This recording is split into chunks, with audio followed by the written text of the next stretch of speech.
to GuitarControl.com. My name is Robert, and we are, of course, going to be learning the Boston classic, More Than a Feeling. So I'm going to show you guys a bunch of the main parts to this song. Now, we also will be doing the solo. That will be in a separate video, but today we're going to cover, like I said, a lot of the main riffs that are in here. It's such a cool song to really dissect and dive even further than what we have, because there's a lot of overdubs and all that stuff. So now, if you'd like the tabs for this, you can grab those down below in the description. And other than that, let's go ahead and get going.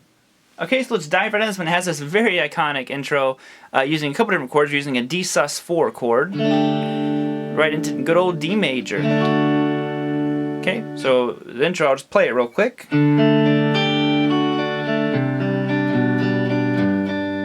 Okay, so that's basically what's happening now.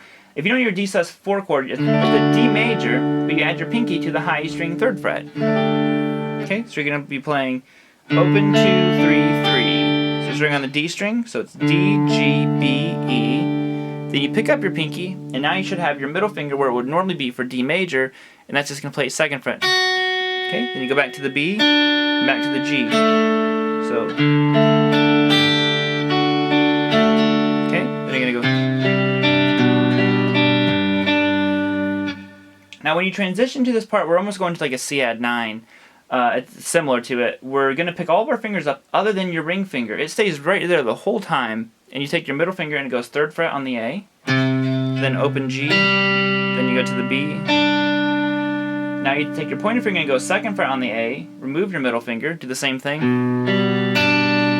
Okay. Now with your middle finger you go 3rd fret low E. And then you go back to the B. So that little section will go like this.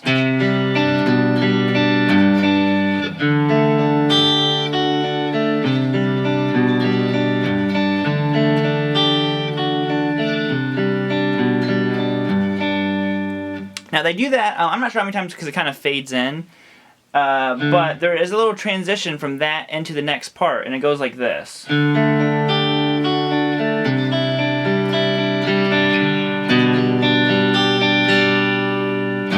I never really see anybody teach that part. So it starts out the exact same way as the other one, you know, D sus4 to D major. Here's where it changes. When you go to this part where you have 3rd fret on the A and 3rd fret on the B, it goes A string, open high E, 3rd fret on the B, open G. Okay, then you do that top part again. So, then you go 3rd fret high E. So, okay, then you go to 2nd fret on the A, open G, open B, back to the G. Then you go. Now I kept my pinky down there, so all together. Then, okay, so one more time.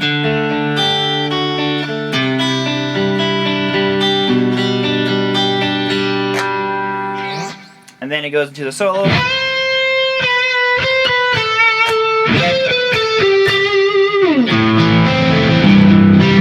So like I said, there's all kinds of like hidden little gems in there too. So if you really want to expand and dive into the song even more, learn the other guitar parts that are happening as well. But we're just kind of covering the main ones. So we have all those parts. Now that's the intro. Now next is this little twin guitar part, and I'm just going to show you one of the harmonies.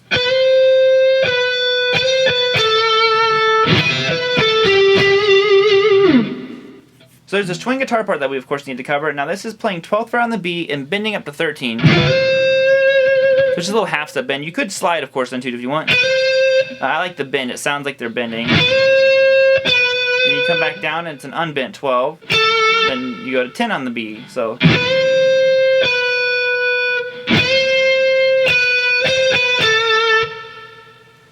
let's kind of cover this little harmony part here real quick, which is a really, really fun little solo to play. It's just bending 12 on the B up a half step. Then you do an unbent 12. And then it's 13, 12, 10.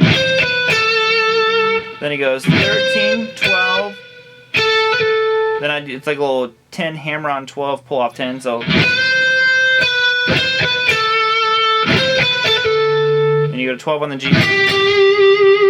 And there's of course a harmony happening with that, but that's the overall vibe.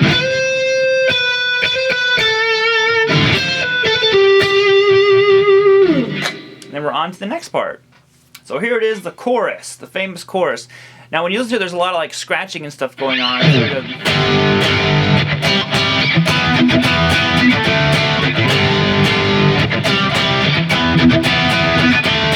That Boston is obviously known for. There's quite a few of their songs they do this in. And it starts out with a G5 power chord, so we're just going to play 3 on the low E and 5 on the A.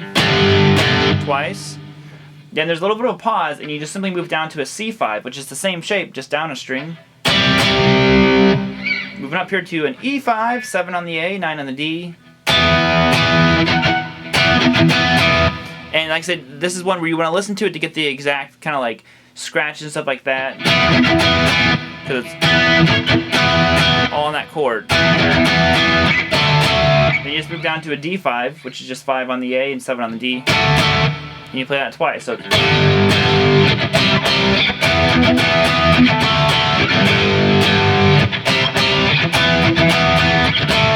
now on the 4th time, they start out with the G, go to the C9, or sorry, C5. Now they come up here and they go to this D sharp, which is 6th fret on the A and 8th fret on the D. And it's just such a cool transition. It just shows how smart they were about the way they were transitioning through this stuff.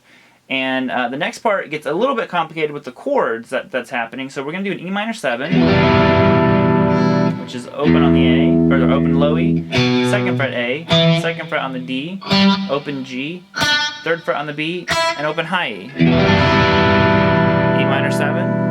Then you go to an A sus4, so you keep your ring finger where it is, and you just move your pointer and middle finger down a string. And you strum from the A string. Okay? So you have, when they sing, I see my Mary, I see my Mary.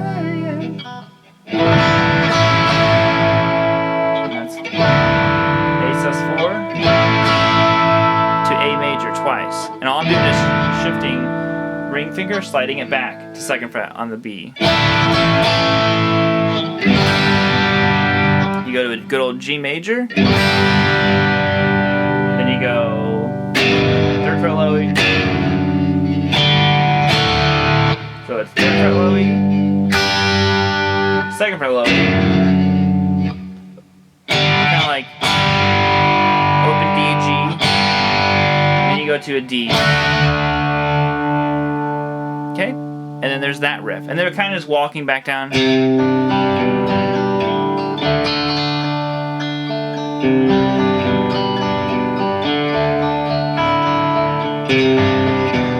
you're back into.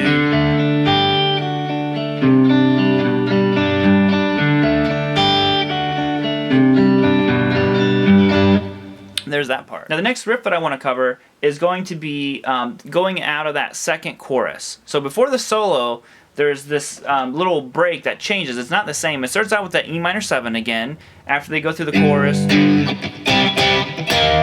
go back to that same D sharp, E minor 7 again, A sus4, then back to A major. Here's where it changes though. So out of that, instead of going to that G, they go to B minor. There's some palming again here. Then A, G, 2nd fret low E. We go to an A sus4, which is important because they resolve it back to A major. So real quick, that part goes like this. It just goes your E minor 7, and then A sus4, A major. Now instead of going to the G, they just go to that B minor, A, G, F sharp. And then they go A sus4 again to A major. That's when the solo.